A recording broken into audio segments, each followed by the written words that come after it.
Alright, JMC 6000 here for this week's JMC Garage Talk.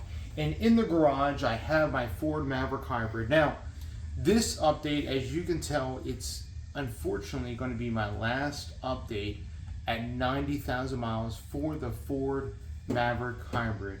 After the month of July, which is this area in the beginning of July, after this month, I will be getting rid of my Maverick for a vehicle that is on its way.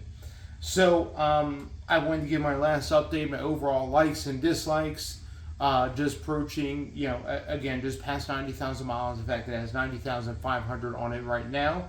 My overall ownership experience and any new problems I may be experiencing, because I am experiencing a new problem with my Ford Maverick Hybrid that I wanted to touch upon briefly in this video as I give this 90K update. So stay tuned. Anyway, Ford Maverick Hybrid, I've had this truck for almost 3 years, about a little over 2.5 years, going on 3 years, and I put quite a bit of miles on it. My dad was able to acquire it at his dealership on the East Coast, all the way over. We special ordered the thing on the East Coast. It came in, he drove it over out to me. On the way, he went through the Grand Canyon, he did some other stops. By the time I got the truck, it already had about 4,500 miles on it. We did the first oil change right at that time, and then after that, well, actually a little bit less than 45, it had about 4,000 miles. We did the first oil change, did some trips out here while my parents were out here. They flew back to the East Coast, to Delaware, and from there, it's been pretty much my ownership experience with this truck, with pretty much from 4,000 miles onward to the 90K that we have on it now. It's pretty much been mostly me driving. My family's driven it, my son, my wife, I've all driven the Maverick. It has been without all of its issues and certain things and quirks that have been happening. We'll explain a few things, and we'll explain the new issue that has transpired with the Maverick at this point that unfortunately I had to pay for out of pocket before I get rid of it. Don't want to give it to a new owner with this issue in mind. So to begin with, kind of explain my ownership experience. I will say this about the Maverick: despite its issues and some of the first year quirks and everything else, I mean, this is a brand new vehicle for Ford, but it's not on a brand new chassis. This is based off the C2 platform, which underprints the Escape, which underprints the Bronco Sport, the Lincoln Corsair, some European models as well. I believe the Ford Focus in Europe, and some other models. I think, I don't know, some vans or something like that. Anyway, it underprints a lot of vehicles, this platform that the Maverick's based on. In fact, it's built in the same factory currently as the Bronco Sport down in Mexico. So let's go over some positives, and then we'll go over some of the issues I've had briefly with this Maverick and the current issue that I'm going through right now. Positives: this truck has never left me stranded. I mean, there are new vehicles out there, and I've seen videos of brand new vehicles that will leave people stranded. I work for a rental agency at an airport here in Spokane, and just the other day saw well, it wasn't brand new, but fairly new, at least I think under a year old, Chrysler Pacifica Hybrid, bricked, wouldn't go anywhere, sitting there blocking the entrance. They had to get a tow truck out and tow that thing out of there because it wouldn't move. Brand new vehicle. I think that vehicle had 22,000 miles on it. Would not move an inch. It was done. Nothing would turn on. It wouldn't move any. So it's never left me stranded. Never left me hanging like that.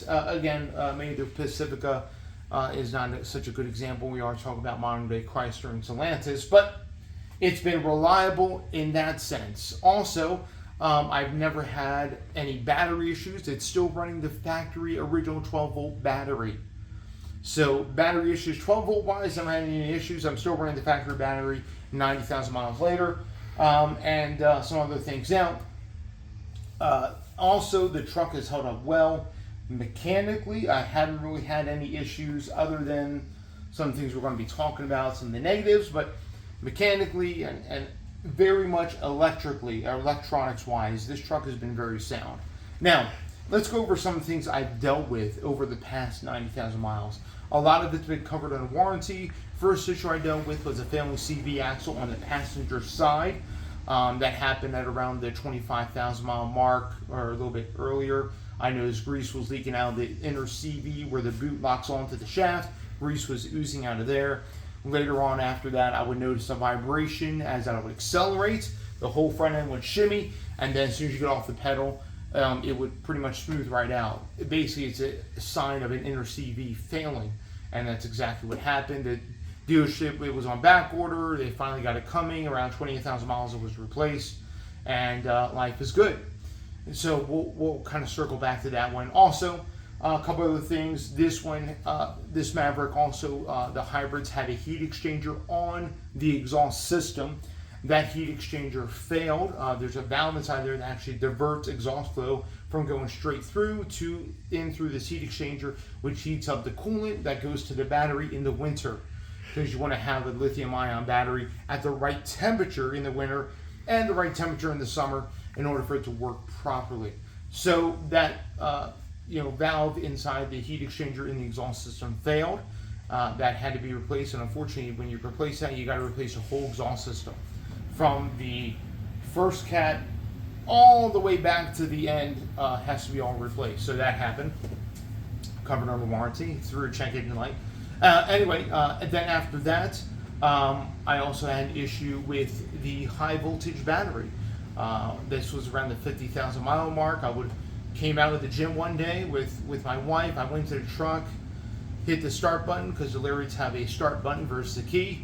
Hit the start button, all of a sudden the engine fired up, and check engine light, wrench light, everything else, and I ran the codes, and it was basically a high voltage battery malfunction. It was getting too much voltage, so the truck didn't know what to do. So what happens is one of the cells in the high voltage battery are actually arcing, or actually throwing up a high voltage kind of a spike at limit. So the high voltage battery had to be replaced right around 55,000 miles. So that was done, and then around that time, right before the end of the powertrain warranty, my driver's side CV axle started oozing grease out of the boot towards the wheel side.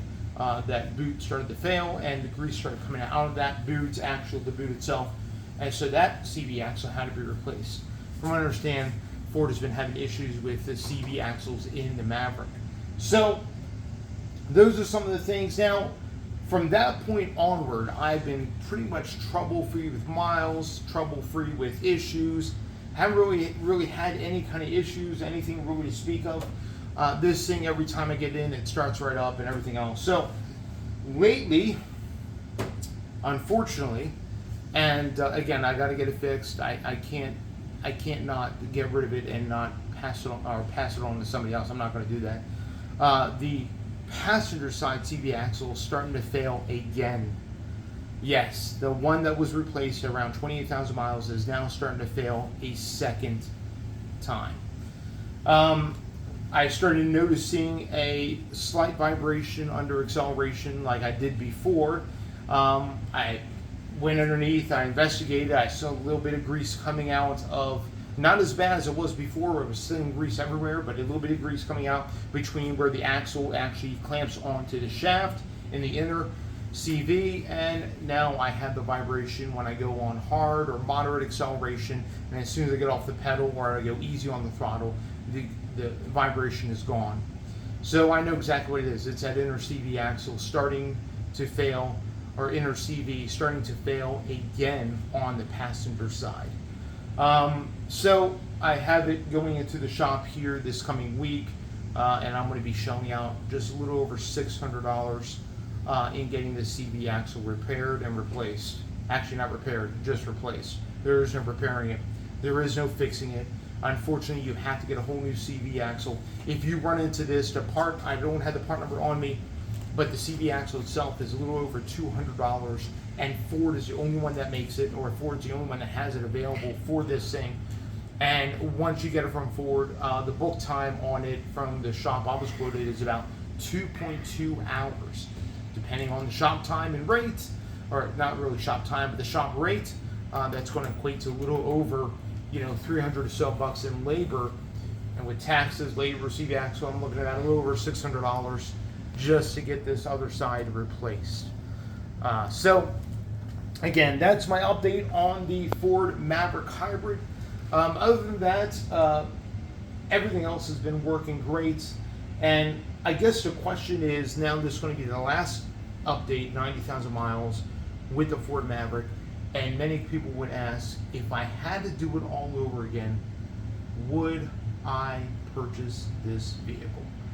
Knowing that Ford is going to be refreshing this thing here in the next month, I believe this month, Ford is going to unveil the refreshed Maverick for 2025. It's going to go in production, I believe, by October at the plant in Mexico, and along with the Bronco Sport. So if I had to do it all over again, and prospective buyers that are online right now, or those that may already have a Ford Maverick Hybrid, would I do it again? Looking back almost 3 years ago, would I do it again? Would I have called my dad, or my dad would have called me and said, hey, look, I can get this through my dealership I've been with for 20 years. And at the time he was working for that dealership, yeah, I would do it again. Even with the issues. And I will say this, outside of just the recent thing with the CV axle, Ford has taken care of me on every single issue. They provided a rental vehicle. They've provided as far as all the, even downtime, as far as covering me on downtime. They even worked out a situation with that first CV axle to where they covered me for oil changes and hey, we can bring in you free tire rotates and everything else, and they did that for almost 70,000 miles of the truck's life, and just for the inconvenience of having a downtime with the first CV axle that went. So, and my dealership is taking care of me. Every time I brought it in, they had a rental vehicle for me every single time. And it was basically not an inconvenience for me, because I will say this has been our only vehicle.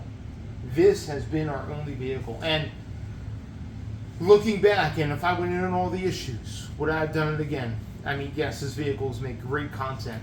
It's been not without its quirks and issues, but I would do it again. It's been a really good vehicle, and I believe that the second kind of the refreshed version of this Maverick is going to be better than the first generation that came out almost 3 years ago.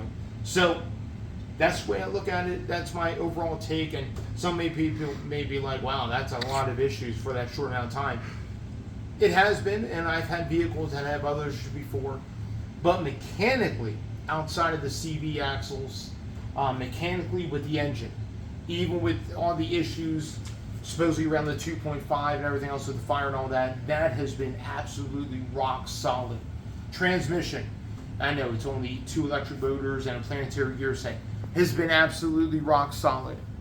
And as far as everything else surrounding it, has been absolutely, outside of CV axles and those little things, has been absolutely rock solid.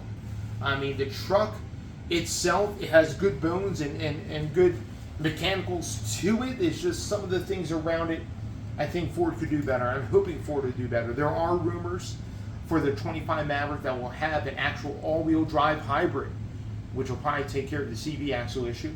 And they're probably going to have to redesign the exhaust system for that as well. So there are some things that I believe Ford is going to address with this new refreshed Maverick.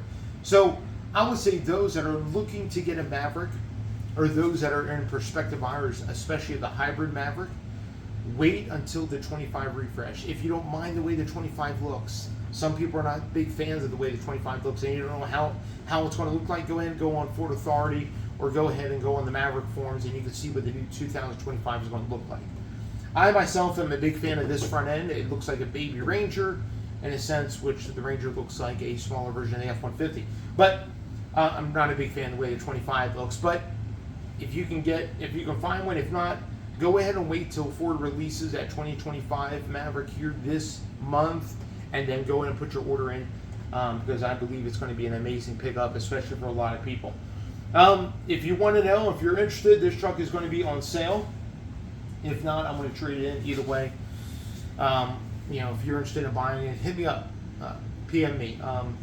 I have a price in mind, and it's not outrageous, but at the same time, there's a lot of stuff that's been done to it. It does have a brand new high voltage battery. It is running a tonneau cover, and it's been a great rig.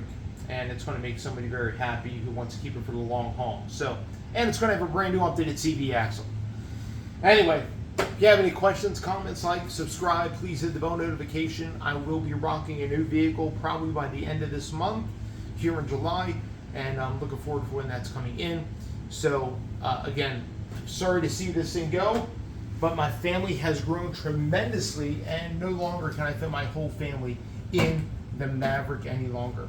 So I have to get a bigger vehicle. It's not a sense of, oh, should I? I mean, being our only vehicle, I have to upgrade. It has to be bigger.